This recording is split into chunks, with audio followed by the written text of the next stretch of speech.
Эми сөзүмдүн аягында айтайын, урматтуу президент, урматтуу мекендештер, Кемпирабадтын эсебинен 19.000 гектар жер алдык дегенин жергиликтүү эл да билбейт экен, жергиликтүү чиновниктер да билбейт экен.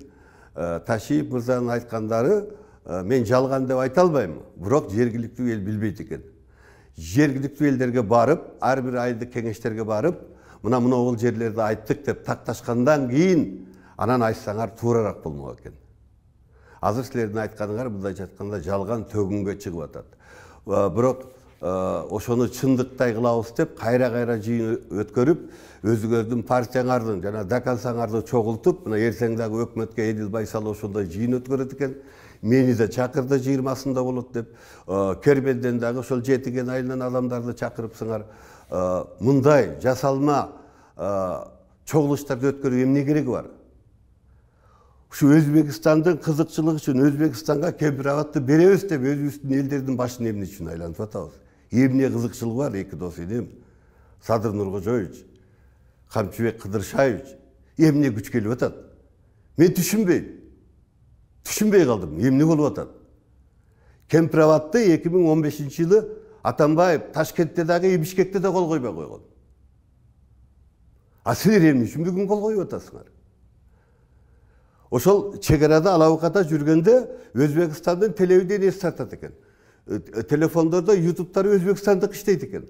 Ошол жерден өзбек туугандардын сүйлөп аткан сөздөрүнөн да айтып коеюн. Алар айтып атат: биз 300 миллиондай гектар жерди Кемпиравадтан чыккан суу менен суугара турган 300 миллион гектар жерге Кемпиравадты алып атабыз деп. Ушунчалык чоң жеңиш катары майрамдап атыптыр. Анча-мынча адырлар кетиптир де, суу сүйөк анча-мынча адырлар кыргыз туугандарга берип, биз бирок Кемпиравадты алдык деп абдан бир улуттук бир чоң жетишкендик катары саясат жүрүп атат. Камчылым, эгерде чындап эле сен күч менен ушинтип өзүбүздүн элдин, өзүбүздүн мамлекеттин кызыкчылыгын, стратегиялык кызыкчылыгын карабай 4.000-4.500 гектар жерди Кемпиравадка өткөрүп берсем, мен ачык эле айтып коеюн. Кудай кааласа сен жакында Өзбек Республикасынын эл баатыры болосуң. Эгер сага өткөрүп берсе, Мырзыев сага сөзсүз түрдө Өзбекстандын баатыры деген наам берет. Бирок мен аны каалабайт элем. Сен Кыргыздын баатыры эле ойдон калчы, ошол Кемпиравадты бербей коюп. Тарыхта Кыргыздын баатыры катары каласың. Садыр Нуркожоевич, тарыхта досуң экөөң Кемпиравадты саткан киши болуп каласың. Эмне кызыкчылык бар силерге? Кемпиравад деген стратегиялык жер. Суу деген келечекте байлык. Нефтиден да кымбат байлык, бензинден да кымбат, алтындан да кымбат байлык болот. Эмне анчалык шашылып өткөрүп атасыңар? Эл да түшүнбөй атат. Агаңар катары мен да түшүнбөй атам. Мына өзүбүз урушуп жүргөн Атамбаев бербей койгон жерде шашылыш түрдө эмне өткөрүп атасыңар, эмне күч келди силерге? Эгер мени калп айтып атат десе, мен агаңар катары силер бердим деген жерге атайын барып келдим. Ошол адыр ашып барып, 110 километр тоо аралап барып, ошол Гавасайды көрүп келдим. Камчыбек идим, вертолет менен 1,5 жыл мурда барыпсың.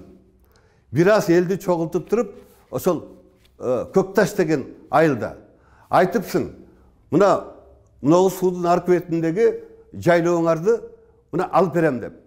Ал жайлоо Кыргыздын эле жайлоо экен. Бир тараптуу эле өзбектин солдаттары кайтарып, Кыргыздын малын киргизбей койчу экен. Ал ошол айылдын төрү жайлоосу, чоку.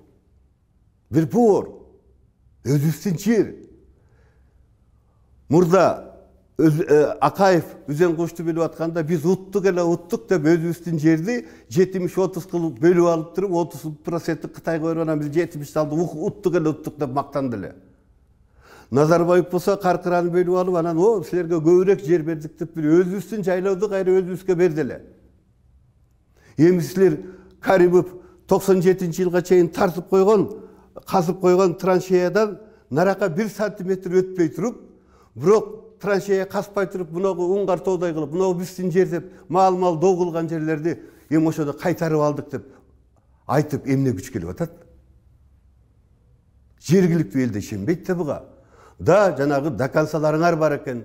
Алар ишенет, алар айтат, силердин ырыңарды ырдайт. Бирок жалпы эл деген да бар да. Тарых деген бар да. Бизге окшогон эски муун бар да жерлерде. Бул биздин эле жер.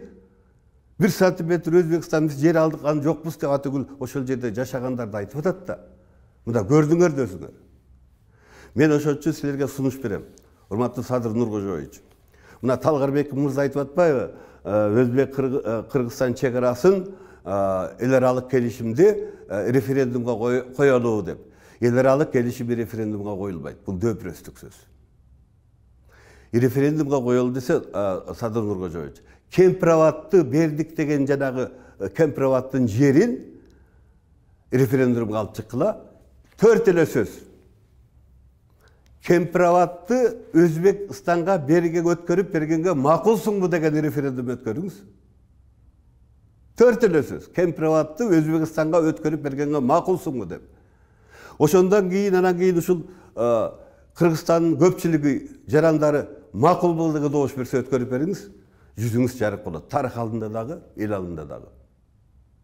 Аны кылбай туруп 99% уттук дегениңизди жергиликтүү эл айтып атат. 99% биз утулуппуз. Кемпирабадты берсек утулат экенбиз. Жана алдык деген жерлердин баалуулугу 1%ке да татыбайт экен. Ушул жүрүшүбүздө биз жогорку кеңештен өткөзүп алсак 99% биз утулабыз. Мени душман көтөрүп көрсөңөр көргүлө. Бузуку десеңер бузуку дегиле. Бирок тарыхта 99% утулуп, кемпирабадты эки дос сатып берген деген тарыхта калганыңарды мен каалабайм. Мен каршымын ага. Силер мекенчилсиңер. Мен ага күмөнүм жок.